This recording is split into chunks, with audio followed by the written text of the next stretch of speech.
Hey guys, Camel ADV. Got a shiny new CRF300L Rally here. Wanted to make some parts for it. So the first thing we did was a cargo rack, minimalist kind of design, not a bunch of tube work and stuff hanging out. It's a real simple, straightforward piece. And when we're done, the cargo plate is going to be level with the tail section of the bike. Just a nice, smooth, sleek design. So we've got it over here. These are powder coated stainless steel. This is 3/16 aluminum powder coated. Some fasteners, bits and pieces. Very straightforward to install. So we're going to get at it.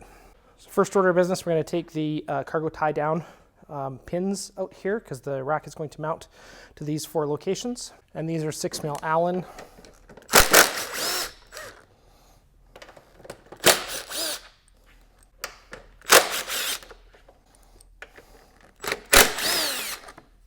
So when you take those out, there's black collars here on the back section and the front section. This is the seat latch. They're silver collars, just in case one of them pops out, you know where they go. So we're going to take our mounting rails. They go on here. There's a couple of spacers that go in here. So we've got 2 different length spacers. We've got a 3/4 and a 1/4. The longer goes towards the front, same with the longer bolt.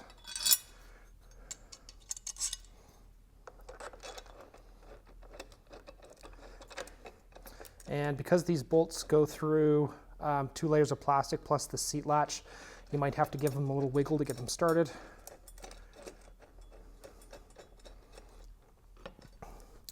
And we're going to come to the back, put the bolt in here, and the spacer behind it. And we're just going to get these started. We're not going to tighten them all the way up at the moment. We want these a little bit loose.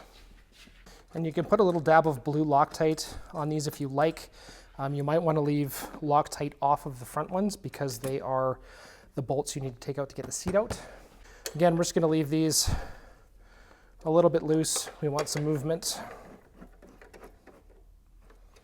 And we've got 6 mounting holes here for the cargo rack. And this is a 4mm Allen for the wrench. So you just want to leave the mounting rails loose until we get the plate installed.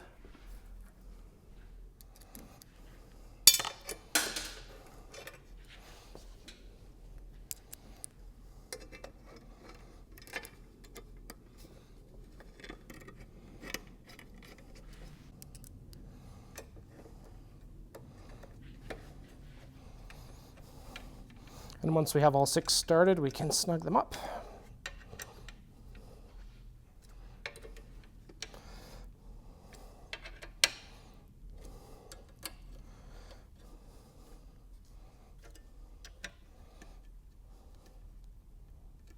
And with that done, we can tighten these other fasteners.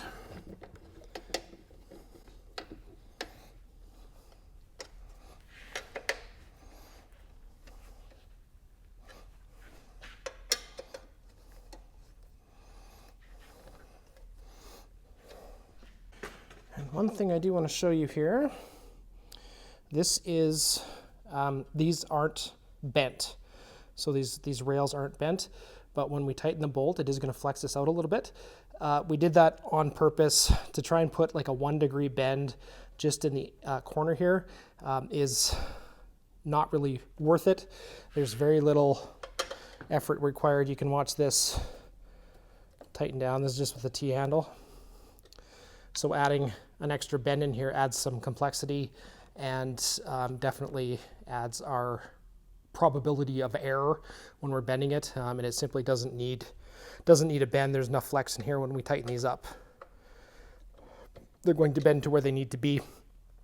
Something to be aware of when you put this together, if you like, you can use the original tie-down bolts. So your original bolts here have enough thread on them that they will work. So if you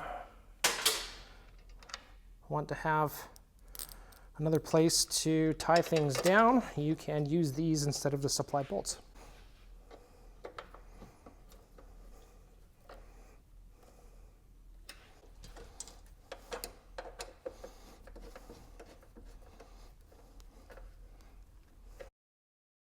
When you go to take your seat off, there are some step spacers in here. I'm going to pop the bolts out.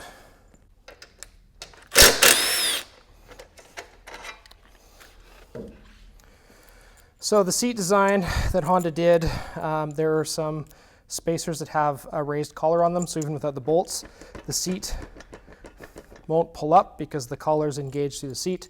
So you're going to push on the back of the rack, tip it up a little bit. You're going to take our spacers out and the Honda spacers. You do that on both sides, and then you can get the seat up.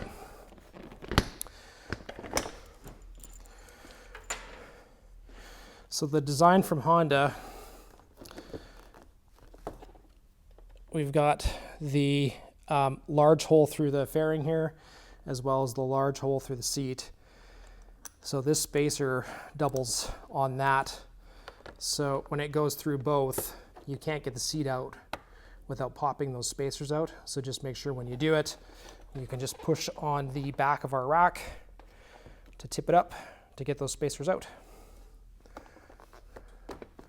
And obviously the opposite going back together. So I'm going to slide the seat in. I'm going to put these spacers in, both sides. Then I'm going to put our spacers in, slide the rack down,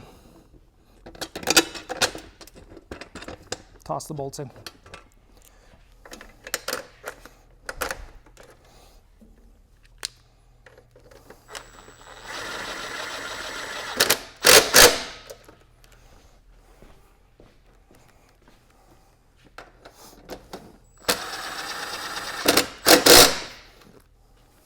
Oh yeah, did I mention the cargo plate is also compatible with our 5-liter Camel tank. That's it, that's all. Quick and easy install, about 5 minutes. Fits the rally version as well as the regular CRF300L. Thanks for watching. If you have any questions, as always, info@camel-adv.com.